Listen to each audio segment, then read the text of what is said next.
Hey, welcome back to the channel. We got a Traxxas Nitro 4 Tech.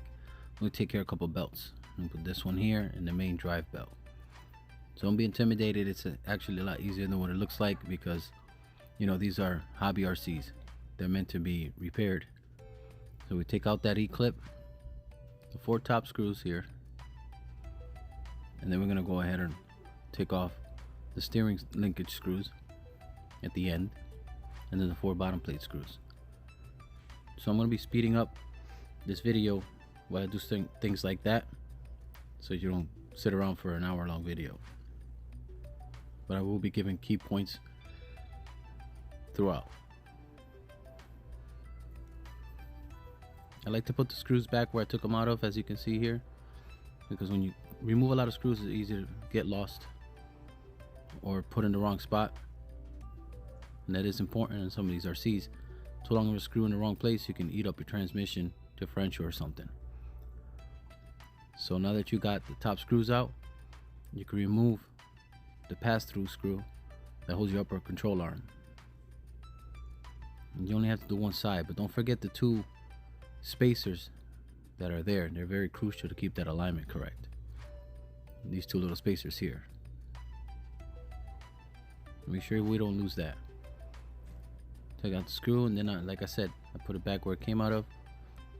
It's just easier when it comes to putting everything back together. You only have to do the one side because you can slide that one out.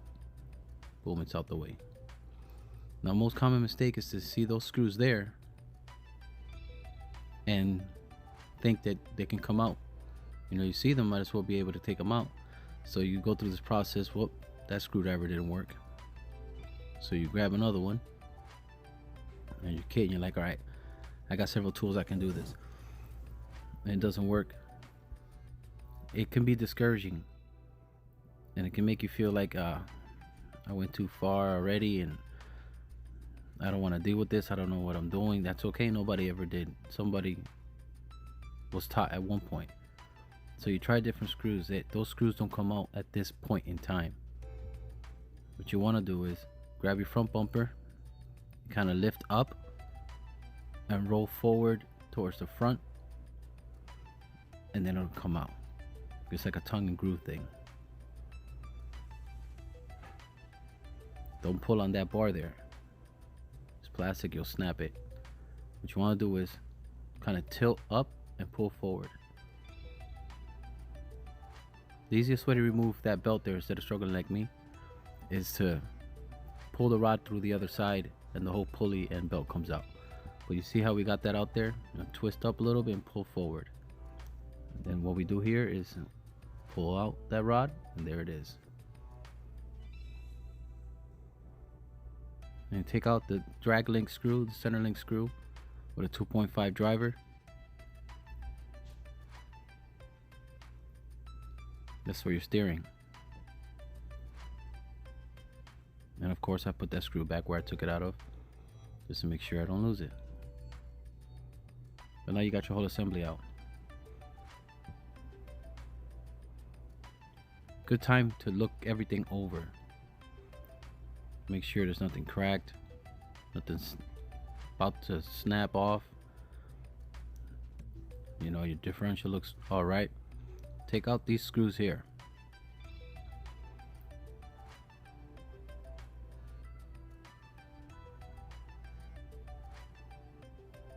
It's a 5.5 driver if you have like a Traxxas kit or anything like that. If not, you can just use some simple, you know, those pliers. Grab the lock nut. The Traxxas already has a lock nut in the middle, so the screw's not going to come all the way, and it's not going to feel like it's going to loosen up on you. You just want to remove this lock nut.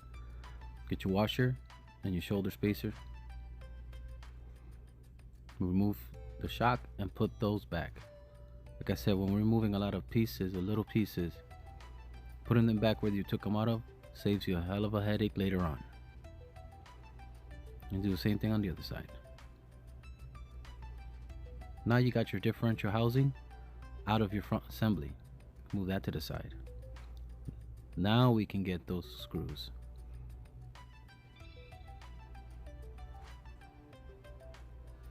So that's why I showed that process real quickly earlier, because it is a moment where you can get overwhelmed and feel like maybe it's harder than what I thought. You know, it's as easy as you thought.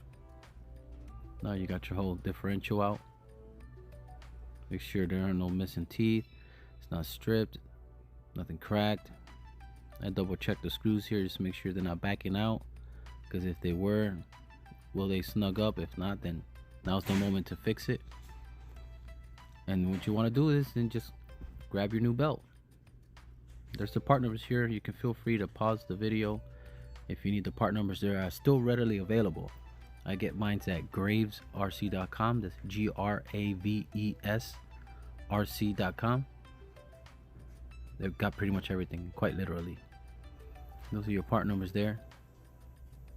We're going to go ahead and change this belt here. I like to look them over, making sure everything's good.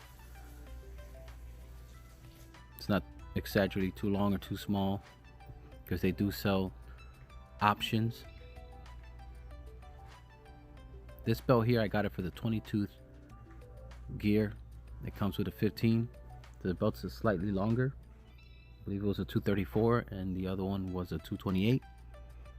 So you can run the smaller pulley. The stock 3.3 comes with the 22 pulley. This one's the 2.5 version from 2003, although it has a 3.3 in it. But we're gonna go ahead and put that bigger pulley on there. And everything else is in reverse of removal. You want to give yourself some time to also enjoy the process, not just speed through it. You know, part of this hobby is enjoying repairing something, making it run again, and seeing it run because you made it run, because you kept it running, because you keep it in top shape and not destroyed like anything else. So once you put that shoulder bolt through, you want to grab your needle nose pliers, and then that little ear that it has for your upper control arm, you can push those two back in, those spacers. That's very important.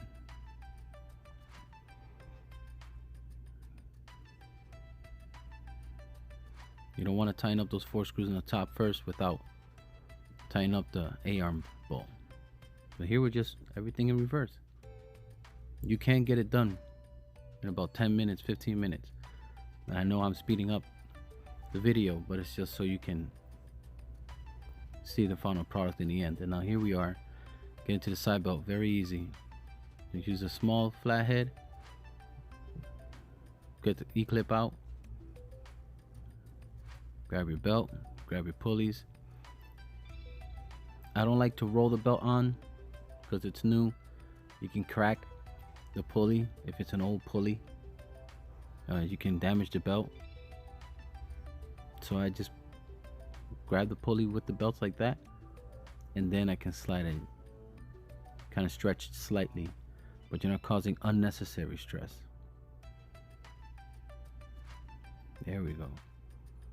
And that's all there is to it, to change these 2 belts on the Nitro 4 Tech. Part 2 will be coming up, changing the rear belt. But as always, thank you for watching. Stay safe out there, and get your rig. Enjoy it. Put it back together.